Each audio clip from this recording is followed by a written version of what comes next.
Olá, boa noite. São pontualmente 19 horas. Estamos iniciando mais um Evangelho no Lar.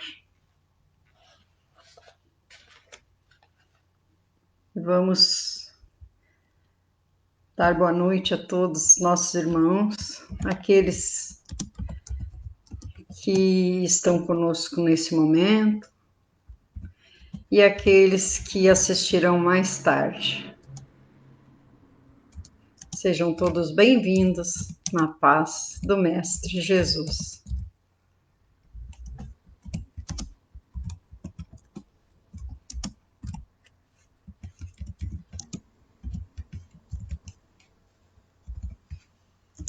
Como sempre fazemos.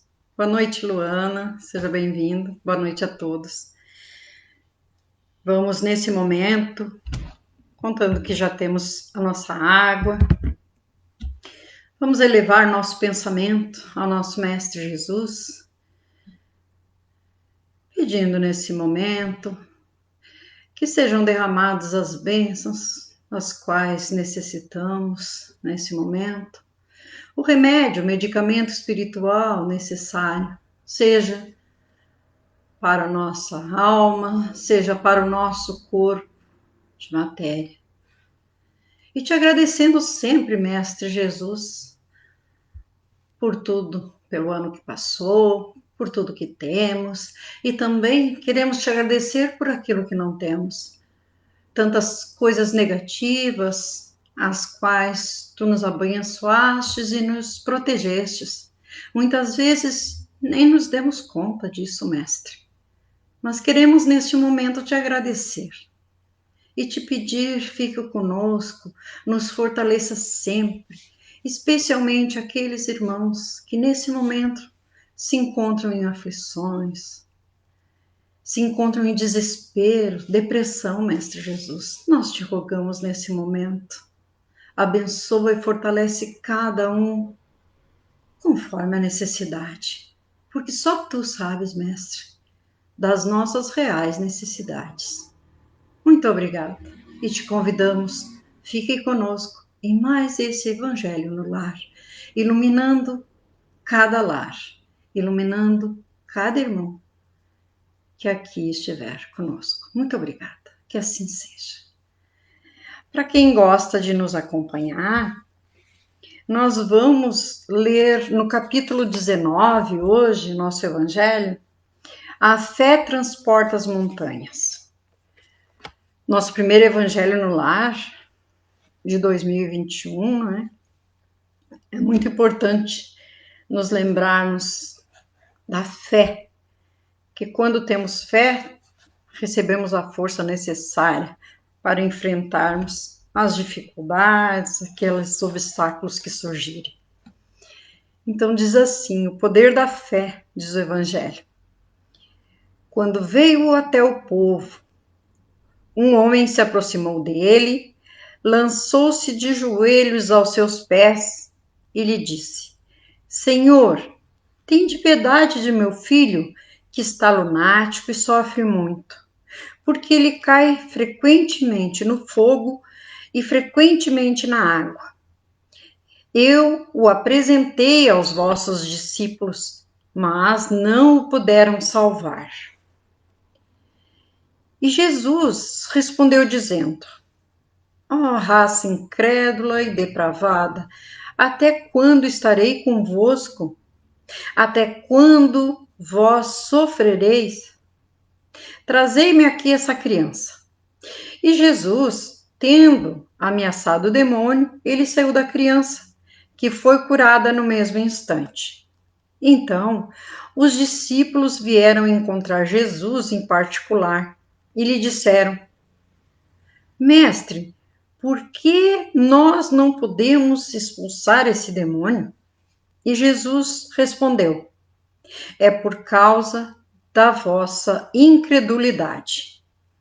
Porque eu vou-lo digo em verdade.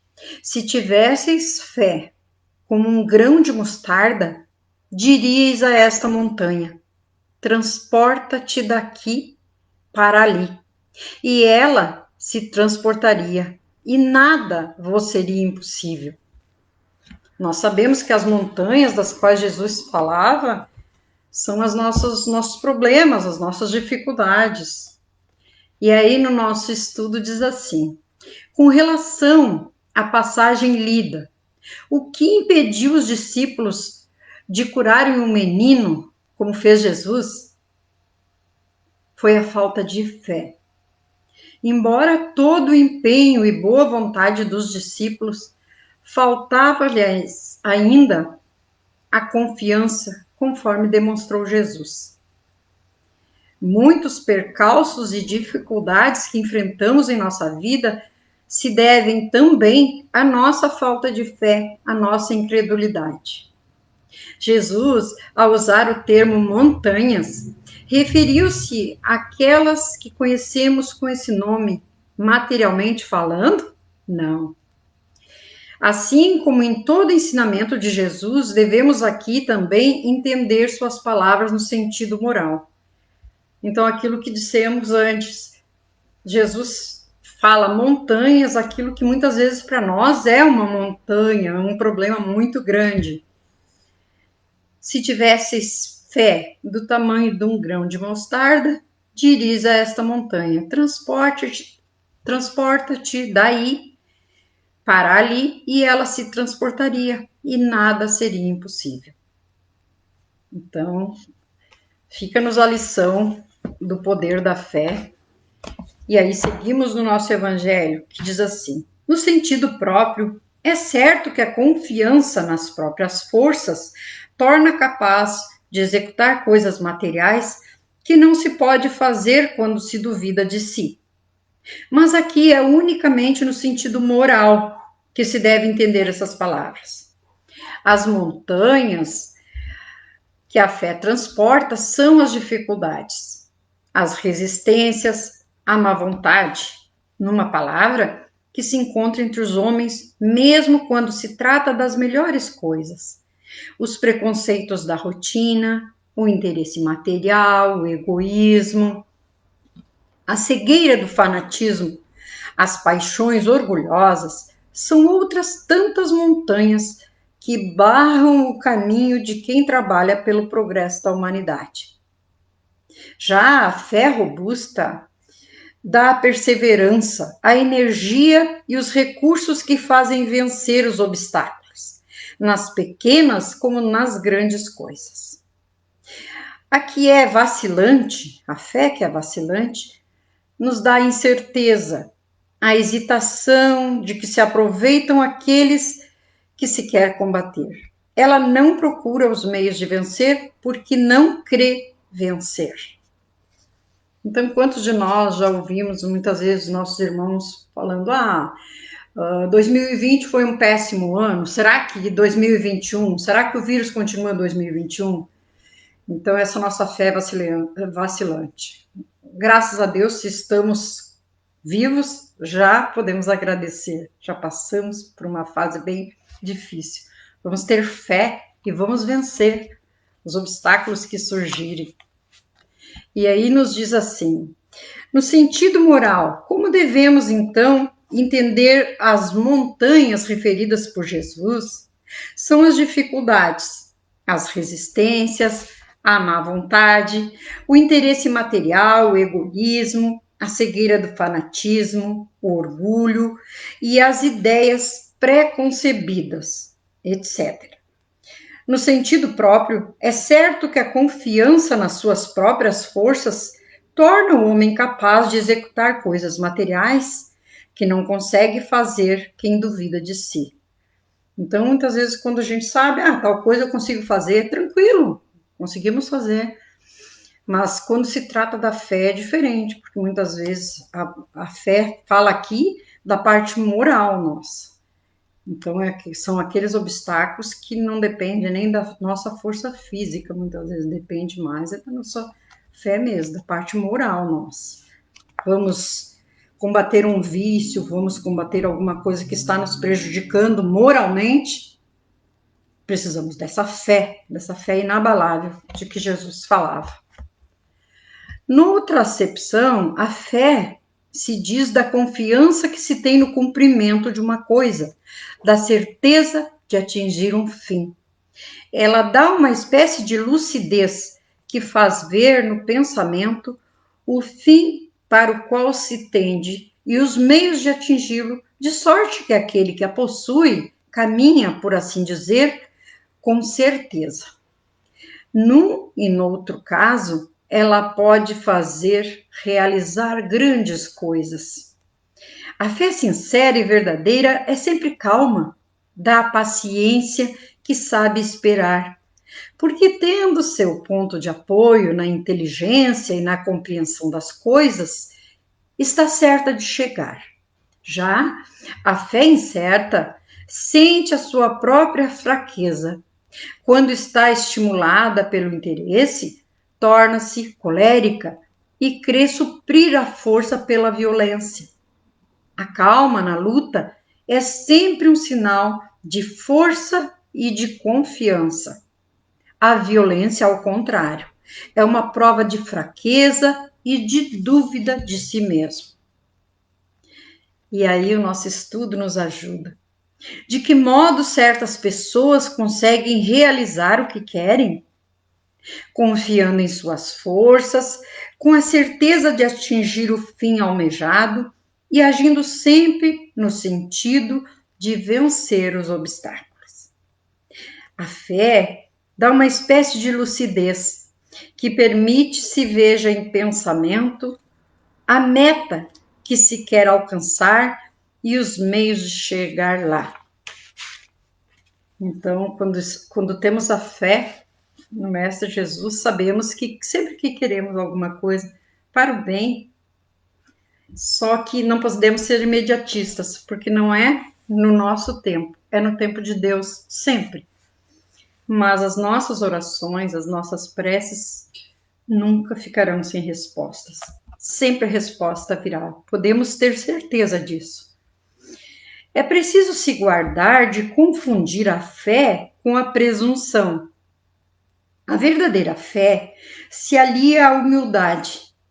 Aquele que a possui coloca sua confiança em Deus mais do que em si mesmo, porque sabe que é simples instrumento da vontade de Deus e nada pode sem ele.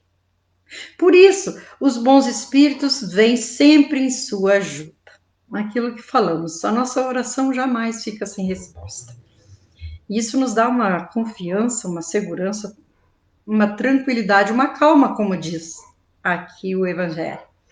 A presunção é menos a fé do que o orgulho. E o orgulho é sempre castigado, cedo ou tarde, pela decepção e pelos fracassos que lhes são infligidos. E aí o nosso estudo nos ajuda. Por que a fé legítima está associada à humildade? Porque só é possuidor da fé verdadeira aquele que confia em Deus mais do que em si próprio. E isto vem a ser uma demonstração de humildade. Aquele que possui a fé verdadeira é sempre auxiliado pelos bons espíritos na execução dos seus objetivos. Sempre, sempre, meus irmãos, podemos ter certeza disso. O poder da fé recebe uma aplicação direta e especial na ação magnética. Por ela, o homem age sobre o fluido, agente universal, modifica-lhe as qualidades e lhe dá uma impulsão, por assim dizer, irresistível. Por isso, aquele que é um grande poder fluídico normal junta uma fé ardente, pode apenas pela vontade dirigida para o bem operar esses fenômenos estranhos de cura e outros que outrora passariam por prodígios e que não são, todavia, senão as consequências de uma lei natural.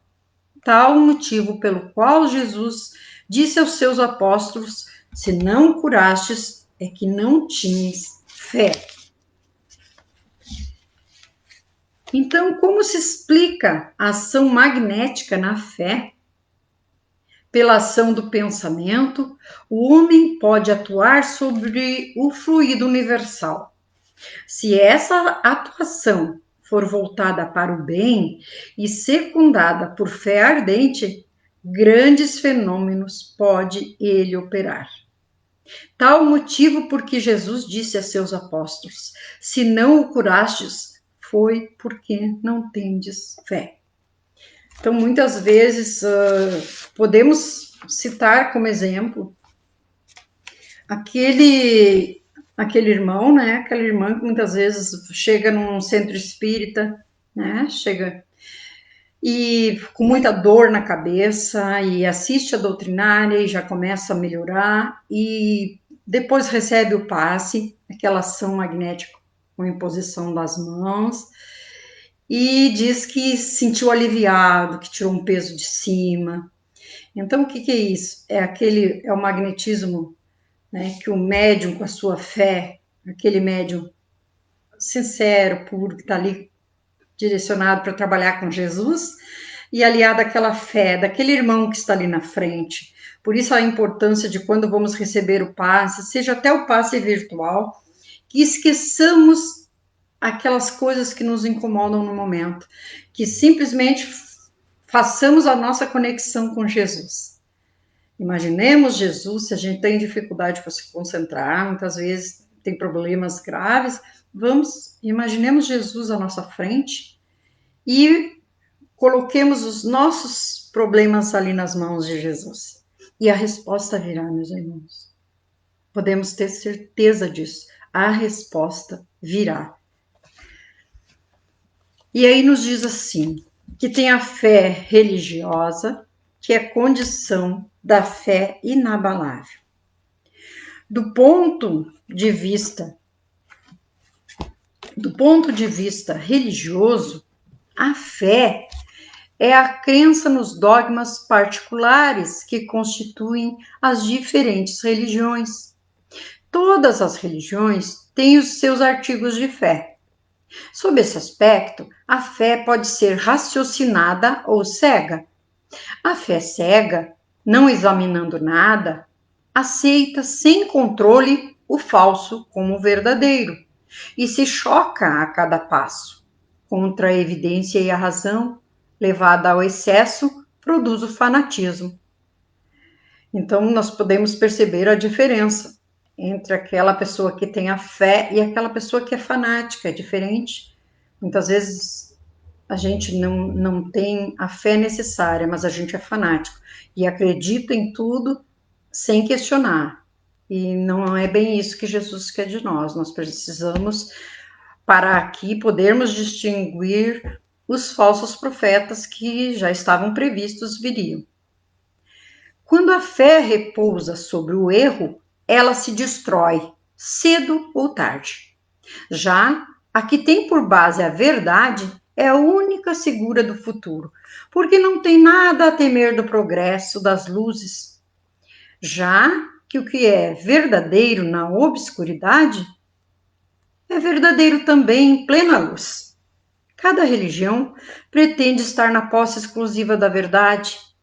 Preconizar a fé cega sobre um ponto de crença é confessar sua impotência em demonstrar que se tem razão.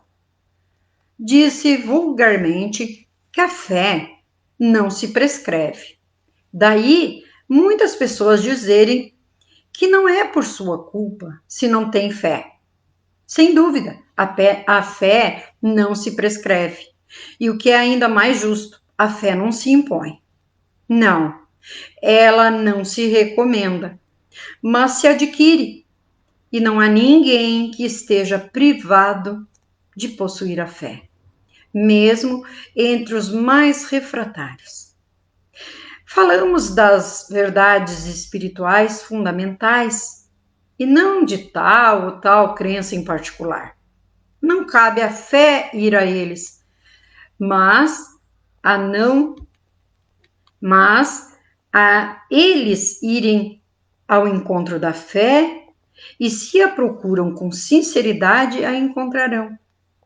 Tende, pois, por certo que aqueles que dizem Não queríamos nada melhor do que crer, mas não o podemos, o dizem dos lábios e não do coração, porque em dizendo isso tapam os ouvidos. As provas, entretanto, se multiplicam ao seu redor. Por que, pois, se recusam em vê-las? Nuns é negligência, em outros, medo de serem forçados a mudar seus hábitos. Na maioria, é o orgulho que recusa reconhecer uma potência superior, porque lhe seria preciso se inclinarem diante dela. Em certas pessoas, a fé parece de alguma sorte inata. Uma centelha basta para a desenvolver. Essa facilidade em assimilar as verdades espirituais é um sinal evidente de progresso anterior. Em outros, ao contrário, elas não penetram senão com dificuldade, sinal não menos evidente de uma natureza atrasada. Os primeiros já creram e compreenderam, trazem ao renascer a intuição do que já sabiam. A sua educação está feita. Os segundos têm tudo a aprender. Sua educação está por fazer. Ela se fará. E se não ficar concluída nessa existência, ou estará em outra. A resistência do incrédulo, é preciso nisso convir, prende-se frequentemente menos a eles do que a maneira pela qual se lhe apresentam as coisas. A fé é preciso uma base, e essa base é a inteligência perfeita daquilo em que se deve crer. Para crer, não basta ver, é preciso, sobretudo, compreender. A fé cega não é mais deste século. Ora, é precisamente o dogma da fé cega que faz hoje o maior número de incrédulos, porque quer se impor e exige a abdicação de uma das mais preciosas prerrogativas do homem, o raciocínio e o livre-arbítrio. Essa fé contra a qual, sobretudo, se obstina o incrédulo, e da qual é verdadeiro dizer que não se prescreve. Não admitindo provas, ela deixa no espírito um vago de onde nasce a dúvida. Já a fé raciocinada, a que se apoia sobre os fatos e a lógica, não deixa atrás de si nenhuma obscuridade. Crê-se porque se está certo, e não se está certo senão quando se compreendeu. Eis porque ela não se dobra, porque não há fé inabalável senão aquela que pode encarar a razão face a face em todas as épocas da humanidade. É a esse resultado que o Espiritismo conduz e triunfa também da incredulidade todas as vezes que não encontra oposição sistemática e interessada. Então, muitas vezes ouvimos irmãos, eu não tenho prova de que Deus existe. Mas nós podemos questionar muitas vezes, né, perguntar quem criou? Tudo que não fomos nós, os homens que criamos, foi Deus. É bem simples. Porque aí quem é incrédulo vai começar a pensar. Muitas vezes é bem fácil dizer, eu não acredito em Deus. É muito fácil, muitas vezes, aquele irmão dizer. Muitas vezes porque está decepcionado, está triste com alguma coisa. E nós precisamos olhar para esse irmão com um olhar de amor. Por mais difícil que seja. Muitas vezes aquele irmão está revoltado, dizendo coisas que não gostamos de ouvir, mas precisamos compreender que nós também erramos, ainda seremos muitas vezes esse irmão que está naquele dia não muito bem, não muito feliz. E se olharmos com o olhar de amor que Cristo pediu, com certeza vamos conseguir mudar muitas das situações que se nos apresentam.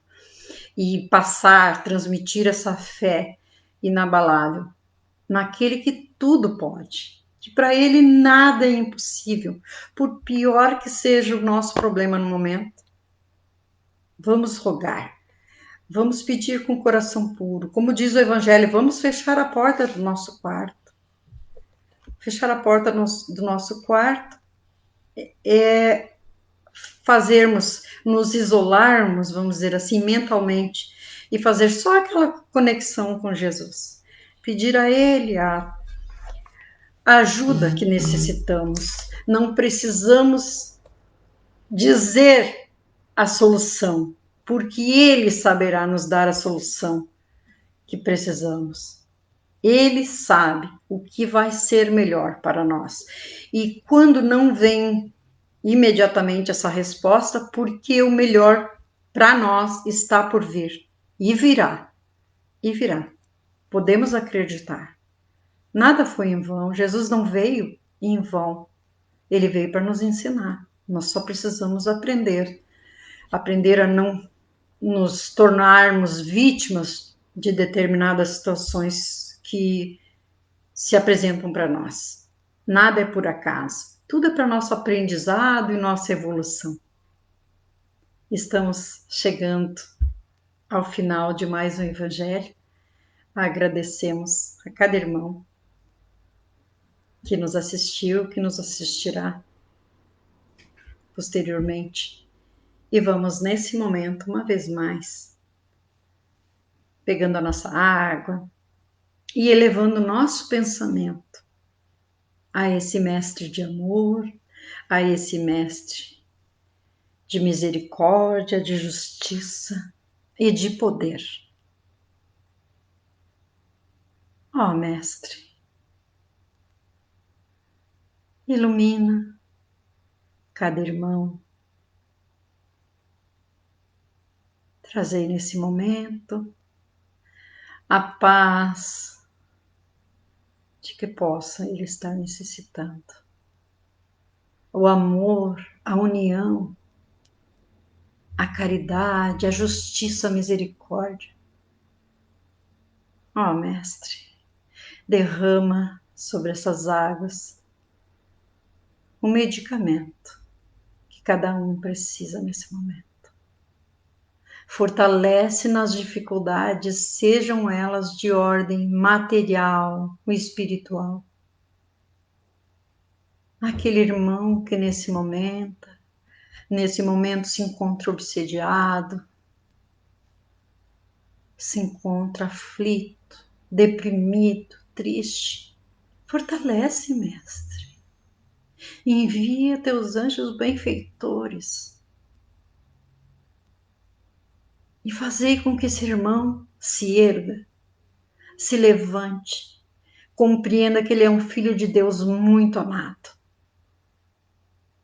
E é assim que encerramos o Evangelho de hoje, te pedindo e te agradecendo por todas as bênçãos que recebemos nesse momento. Muito obrigada. Que possamos, no próximo domingo, estarmos aqui novamente, reunidos em teu nome e recebendo as tuas bênçãos de amor e de paz. Muita luz a todos nesse ano de 2021. Muito obrigada. Que assim seja. Um grande beijo no coração de cada um. Muito obrigada pela companhia. Lembrando sempre que temos o atendimento fraterno pelo Messenger. Tudo que conversarmos é sigiloso. Está bem? Um grande abraço.